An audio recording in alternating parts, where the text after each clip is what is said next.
Shengero ry'Imana baramukije mwese mu izina rya Yesu Kristo. Muri amahoro. Ego natwe n'amahoro turashima Imana. Jewe ngira ngo sinkivuga cane nsa nuko nabaye wa hano. Nitwa Marc mvuka hiyo ikajonde. Ariko mbi Bujumbura sengera ku Ntahango. Turamaze kuza ngaha inshuro zitari nke. Tuza turabo ngaha. Nagomba rero dusange ijambo ry'Imana ryo muri Marc igice ca gatatu murongo wa 13 igice ca gatatu murongo wa 13 muri Marc. Sine kwisoni na Yesu nizishakagiwe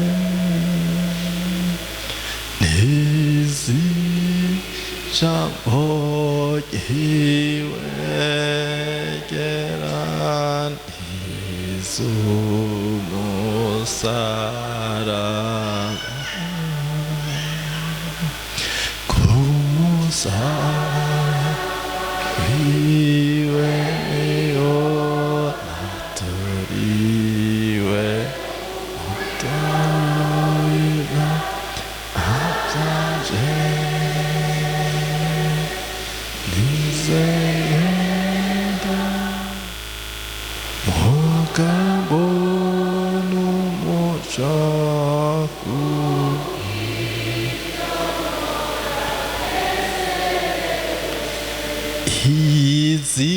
Izina rya Yesu wanje niryo nishimiye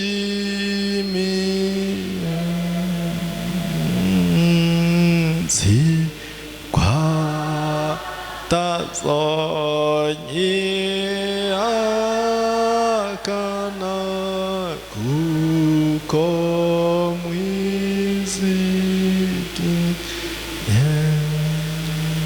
mugezaho Yesu abahezagire. Maraki gatatu murongo wa 13 avuga ngo amagambo mwamvuze yarakomeye niko uhora hagize.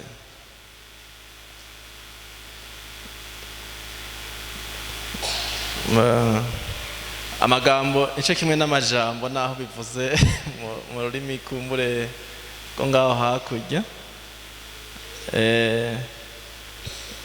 Kuvuga umuntu ngira mumbi cyari ico mwese. Haje umuntu avuga ati yamvuze, bashobora kuba abantu bakuganira ari babiri bahakuvuga kandi abantu benshi ntibakunda kuvugwa. Siko none cyane cyane rone umuntu aragira vyiza na bibi, na cyane cyane iyo abantu bakuvuze ibintu bitari vyiza vyakubayeko kandi byo. Nsubire nsome amagambo mwamvuze yarakomeye niko uhora hagize. Yamara muravuga muti twakuvuze ibiki. Umviriza rero nyene bari bavuze. Mwavuze ngo gukorera Imana nta kimazi. Kandi muti vyatwunguye iki ko twitondeye ivyo yashinze tukagendera imbere y'Uhoraho nyene ingabo twiraburaniwe. Noneho abibone nibo twita abanyehirwe, mbere abakora ibibi bagirwa bakomeye. Ushime bagerageza Imana bagakira. Bari abakozi b'Imana bo mu gihe ca kera ingena vyagenze, ingenda bahiyo nkuru ingena vyagenze.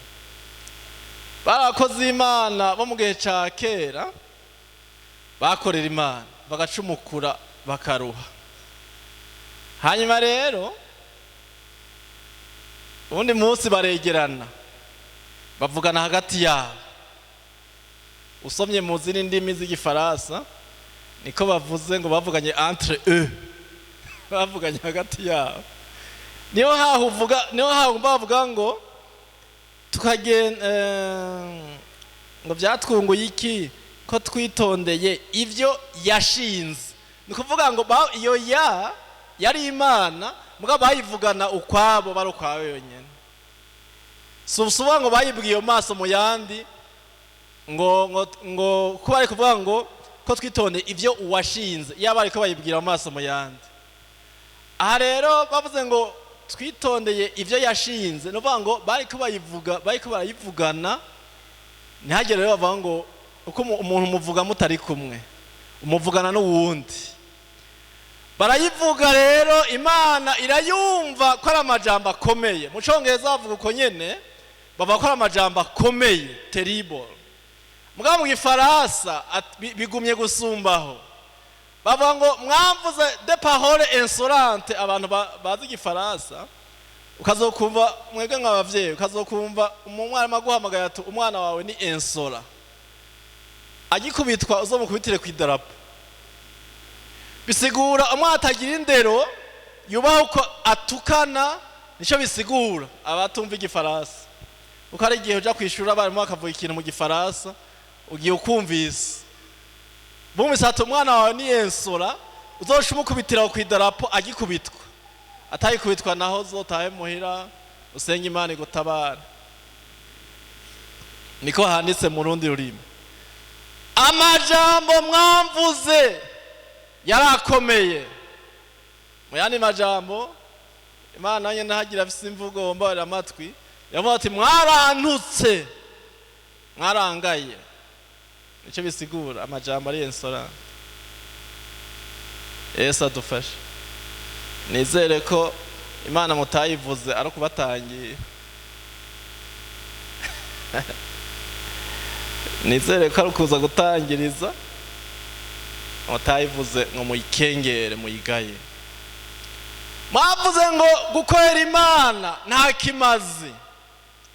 Aba bari abantu bakoreye Imana nuko baracumukura, bari abantu barobanuwe ko bazora bakorera Imana bakayisukurira kare bazoba bahereza. Wundi munsi barabirimbura babona ko bagowe kugeza naho ngo abibone ngo nibo twita abanyehigwe amaraso ya Yesu. Ego nokuri Imana itweze kugeza aho uri umuntu akwera Imana, umuntu ari mu Mana mu vy'ukuri ugasubira uvuga uti imborerwa nizo twita nyehigwe, abasuma nibo twita, kandi gasa abandi babita ni twe tubita. Aha niko Bibiliya ivuga, tuza dusoma n'ikirundi neza. Ijambo mfise nimaba mwibaza ngo onje kubatera ubwoba acaye kubagiriza. Ijambo mfise ngirageje kuvuga icigisho ngomba ko abakizwa abantu bamenye Imana twumva ko tunezerewe no kuba mu Mana. Nimaba mubaza ngo aje kudutera ubwoba ngo yatubonye mu ivyaha yararose. Sinarose, sineretswe. Mfise gusa ikintu citwa nta muntu umwe nabonye ivyaha vyiwe nkuko abantu bashobora kubyibaza. Ngomba ko abantu twitwa abana b'Imana twumva ko musi umwe nayiko ndasenga naryohewe mu Mana nzarumva mbere n'umuntu ariko arambwira ngo kubera iki ngo mutanyishimira ngo mutanyishimana. Kwishimana ikintu mu cyarisho havati wishimanye iki akajambo karavuga mu kirundi cyane siko none nukuri uravye ico turi, uravye amahoro dufise, uravye ivyizigiro twari dufise, ntitwari dukwiye kwiyita abibone n'abasuma ngo bari twebwe nyene tubita abanyehigwe. Kwita umuntu kwahiriwe bisigura mu yandi majambo kwifuza kuba ikirundi muracumva neza kabisa. Nukuvuga umuntu umubonye ukamwita ko ari umunyehigwe, mu yandi majambo mu Gifaransa bavuga gutranspose, bisigura ngo wifuza guheba ivy'iwawe ukamera nk'uko ari. Nico bisigura. Imana itugire neza. Mbega Imana itugire neza. Imana idufashe no kuri. Aha no kuri muravye amahoro dufise bo nimba uyafise ukaraba umunezero ufise mu Mana aha no kuri batuvugisha ukuri ndeye kuvuga cyane muvuge ngo nabakankamiye mvuge bukebuke siko none ona ivyuma birahari tuvugaye neza tuyage neza aha no kuri aha nyene urabona yuko umuntu agenda aravundagara hagira uramwita umunyehigwe vy'ukuri bash Imana nize shavura abantu bari bayivuze kwera ninko ubura umwana wa president ukamukengera ukaja kwifuza two kurya tw'umuntu w'umukene wahariya hagati mu gihugu so ari president yoba barati uranteje urubwa canke urangaye yebija hose byo mushavuza gose ingenda babwire abarundi kazi baciye ubwenge mukorera abana natwe turabigira Bujumbura ngo abarundi kazi bakera bamwe baturera bashaka yuko batagira umugayo mu kibano habaye urubanza hazoba urubanza hajya hirya baca bahisha inzoga n'iwacu bakongera bagateka n'umuceri bavyumva neza kugira ngo mu rubanza bashe baduhinge baduha umuceri ivyo bibaza ko byo biri mu rubanza siko none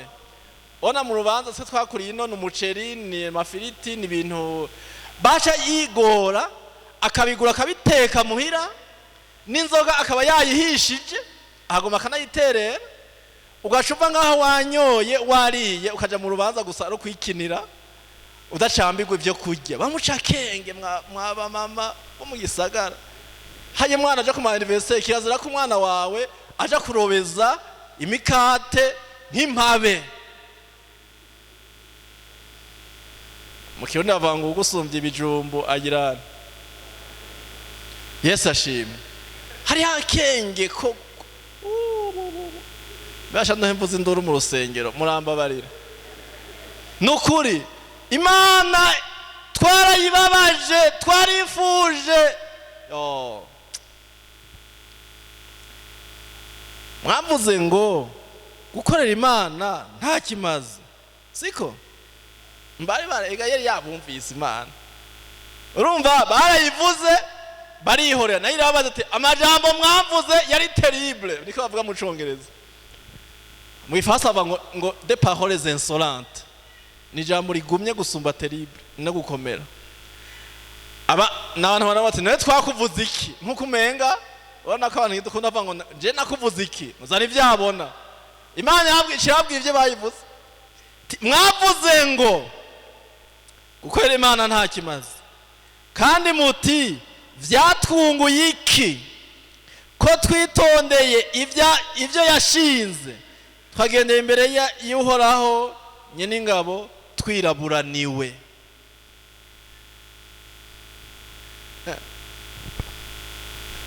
none wokorera Imana wiraburaniwe aha mukavuga ngo ngiye kurondera baza kwa Yesu wenyene waragowe wariraburaniwe kandi agahabara abakozi b'Imana ntavubaza ngo bari abantu barabahereza ntavubaza ngo bari abantu b'inyuma nyuma ekada bari abantu bakwera Imana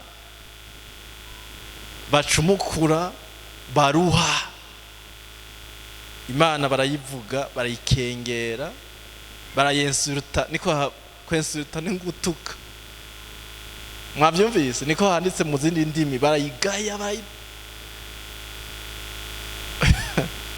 Imana idufasha none habibone nibo twita abanyehiga twebwe nyene nitwe tubita tukabashima rona twe mwishengero iwacu nta bantu basokoza imishatsi y'imiterano siko none turayibuza gose tugahahiriza umwe wese ahatumbereye twe turi mu banyeshuri asha turahahiriza tugaca umurongo tuti kizire abakozi b'Imana nuko umuntu wese aherereye mugabo turi hariya hari igihe uzubona nk'umwana w'umukobwa w'iwacu yicaye n'undi muri recreation hagivye mu karuhuko zana yicaye n'umukobwa kazana ariko akwega udushatsi gwiki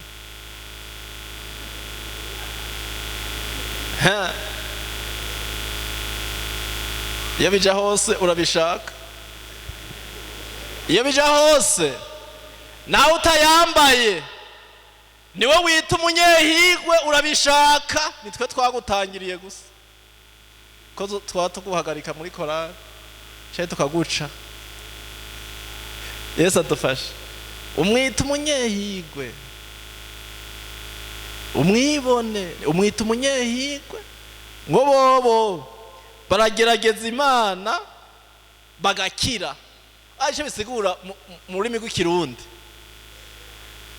haya no kuza wumviza ijambo neza ukumviza icyo umuntu atakubariye siko none iyo umuntu aciye ubwenge umuntu avuga ijambo ukumva icyo atakubariye kindi siko none aha bavuze ngo ushime bagerageza Imana bagakira icyo bivuga ibi bavuga ati najewe nashaka kugerageza Imana nicyo bisigura ugerageje kubihindura icyo bita renondi ibitavuzwe siko none kwagerageza Imana agakira ukaba mwita umunyehigwe bisigura ko na wewe ubuza aho bica cyangwa abana bikoze kugerageza Imana no kuyituka bijya byose ubona abantu bakorera Imana nicyo bisigura Yesu adufashe reka dufise icigwa ngo kugira ubuzima buhiriwe Yesu ashimwe niki kibandanirizamo ngaha ariko nukuri tuvugisha ukuri umwe wese ndamuhe imisegonda 30 arabe uwo bangana biza amashuri amwe bafise n'abana bamwe baba hamwe siko none uco mwigereranya ko je untabara mbwire ikintu agusumbije ndabaye imisegonda 30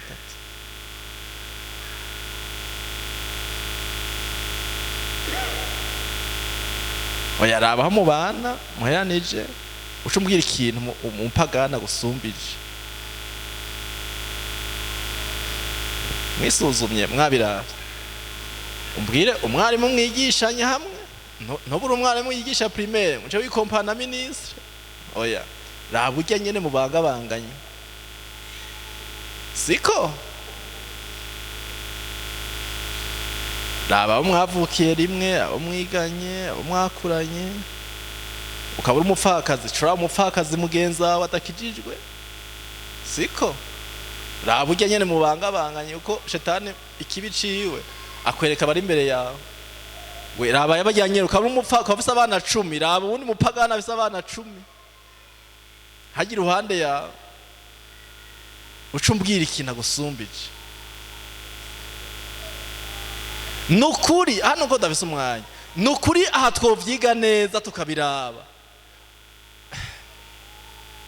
Imana dufashe nimba aribo twita abanyehigwe arevyo byari byo ngaha ku isi bisanzwe nukuri muzosuzume murabe muzosanga twebwe turi imbere burya ubutari imbere nivyandi batwigisha ejo n'utazi gukororanya ibintu umunyeshure w'umukizwa neza atondetse neza azi gukizwa no kwiga nta mupagana mubi imbere nayo mubi imbere ashaka mubi imbere bimwe by'ibisumasuma ndakubwira iherezo ryavyo siko none mugabo ukabura umukizwa wawe unatabaza n'ikibazo mu ishuri ngo noba ncumuye mvuge make guhora nyene ivyaha byo guhora ntubizi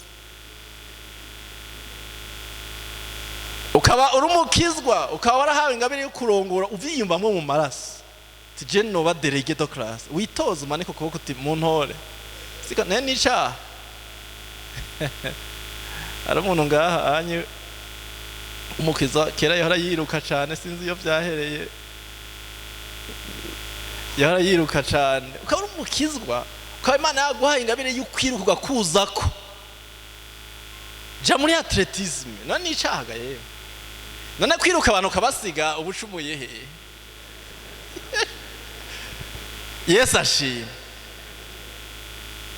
kuja muri atletisme babwira ati hari higanwa y'abantu bazi kwiruka. Ona kwiruka nta muntu avyiha, ni Imana igira.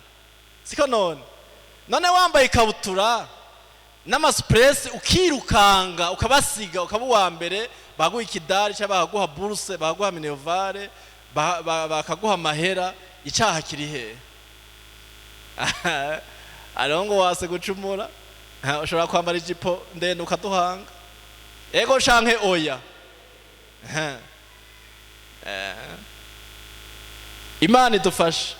Jewe hako no kubona uri kuri doga ngo badutwara nabi ba mustanteri, je nofanda kubona ugiye kwitoza ukaba umustanteri mwiza wewe, ntangora hakuma widoga wo bagaya bya mateko bashinze utayakurikiza, ari kubakritika gusa, usohotse gusenga ari kubakritika kubatuka. None ivyo nibiki? Genda witoze udutware neza, ntangorane. Yesu ashimwe.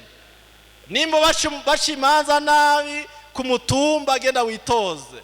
Siko none hako uguma ngaho ntiwitoze kandi n'ivyantu hakubikora ubagaya bavuze ati ibikorwa rusangi uca hirya barasa.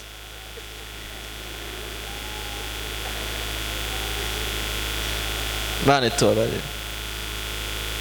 bagerageza Imana bagakira, irabihanganiye. Nawe wifuza kuja kwigerageza, abibone nibusiga wita abanyehigwe, timwe mwarahiriwe basha ntibababuza. Imana idufashe n'ukuri. Twuba ivyo byari byo ngaha ku isi, n'ukuri nimwasuzuma neza. Ku kazi, abarimu, abakora kazi ka leta, wowe wiyumva ko ufise ivyiyumviro vyiza birashe byofasha inama aho ukora, ureha gutari ku rutoki ngo giseruru ugishira habona. Mugabo ntuzakorera gukora ivyaha byo kwidoga, baturongoye nabi, nta bwenge bazi. None kudatari ku rutoki gutya ngo uvuye igifaransa. Rero n'abantu bashobora kudapronounce igifaransa neza ngo banishimye, kuko igifaransa ntibakivuga nk'ikirundi. Eka igifaransa ari sion, ni sion, ntuvuga ngo sio, kuko ururimi kuvuga ngo arishimye. None ko ariko bakivuga, erega bakivuko igifaransa bakivuko nyene, ntibakivuga nko kubavuga mu kirundi. Mwavyumvise? Aho rero abatemera gukora neza mu byo bashinzwe ngo babe excellent, ngo batere imbere, kuko Imana mu guha umuntu itongo yari muhaye uko nyene ubwitiwe ni uzorima. Siko none utaririmye ngo urizigame, basi uzohura n'ibibazo. Ucubona uvuga uti bagiye apagani, utangoye no kubagaya, nico barose bose ugitukagura ngo hajya birose kubera iki, ngo ni kubera iki, ngo ni kubera biba, ni kubera bagirante. Ego turabizi, mugariho n'ababironka neza kubera bagize umwete wo gukora cyane. Siko none Imana idufashe. Anayiko mvuga ivyo ngaha ku isi nyana tubayeho, none duhindukire tumere nkabo bavyukure. Mugerageza mukagereranya, uza gusanga ari mwebwe muri imbere. Raba n'abagabo mu bana hajya batize nk'uko utize amashuri. Siko none ubarabe impuzu bambara, nawe uce wiraba, uce umbwira inge nawe ubifuza. N'ibindi byinshi ntabyo nakwego natona. Rero byari byo ngaha ku isi. Rero inge mvuge kazoza kabona iyo bizoherera, uce umbwira ko n'ubu abibona ari bo bita abanyehigwe. Dusome hepfo 16. Nuko abubaha Uhoraho baraganira, Uhoraho atega amatwi arumviriza, maze igitabo cy'icibutso, igitabo cyandikirwa imbere yiwe cibutso c'abubaha Uhoraho bakiyumvira izina ryiwe. Mwabonye uko niko Uhoraho nyene ngabagize ati, bazoba banje ku munsi nzoshinga, babe abo niharije ubwanje, kandi nzobagira ikigongwe. Haleluya. Nk'uko umuntu akigirira umwana wiwe agirante. bavuze ngo gukorera Imana nta kimaze. Imana ibabarire kwe kandi natwebwe ntitwibagire mu kutubabarira. Bavuze ngo gukorera Imana nta kimaze. Na Imana yabwiye iti uretse no ngaha ku isi mubayeho neza, mufise amahoro, ntimwaba mu gasho ka misi yose. Siko none aho nta nguma mufise tutagira inyanduruko. Aho ikindi mwomenya hazobaho umunsi Yesu ashimwe 18 aho niho muzosubira kumenya yuko haleluya hari itandukaniro ry'umugororotsi niki ry'ukorera Imana n'utagirana. Amagambo mwamvuze yarakomeye muyihane ntimusure ku nkengera. Yari Imana iriko iravuga ati uretse no ngaha ndabagira neza, hazogera igihe Yesu ashimwe muzoraba niyo baja mu muriro namwe mugiye mu ijuru, muzoraba urubanza rubatsinze namwe muri mu munezero wa shobuja. Ane muzosubira kubona neza mutibasha hari itandukaniro ry'ukorera Imana n'utayikorera, ry'uyubaha n'utayubaha. Imana idufashe. Mana nkuru turagushimiye ko waduhaye akanya ko kuza imbere yawe, kandi sova ngo niho kitugirira neza. Watugiriye neza igihe waduha kukumenya, watugiriye neza igihe waduha amahoro yo mu mutima, twihanye ibyaha byacu tukozwa. Murimbi yavuze ngo sintegwa isoni za Yesu, sintegwa isoni z'ishaka ryiwe n'iz'ijambo ryiwe, sintegwa isoni z'umusaraba. Mana ntuhabwe icubahiro. Turagushimira ko aho turi tuguwe neza, turagushimira ko aho turi ariho hari amahoro, turagushimira ko aho turi tukiri no mu isi Imana tuguwe neza, turaruhutse kandi nitwava no ngaha hari umunsi wundi wagahebuza aho tuzonezerwa tugiye mu ijuru, tuzonezerwa tugiye mu bwami bwawe, tuzonezerwa tubwiye ngo ngwino. Haleluya. Turasenza Imana. Umuntu yari ngaha mu ngoro y'Imana ariko arifuza isi, ariko arifuza guhindukirira isi, ariko aragira amaganya ari mu nzu y'Imana. Turasenza Imana ngo duhindukize, umuntu wese umuhindukize, umuntu wese umugarure, umuntu wese umusigurire. Haleluya. Umwereke ivyizigiro vyakazoza, kandi no ngaha mu isi umuhe kurimbura no guharura imigisha twaronkeye muri wewe niyo tuziga. Nuko urakoze icubahiro n'ikibi cawe mu izina rya Yesu Kristo. Amen.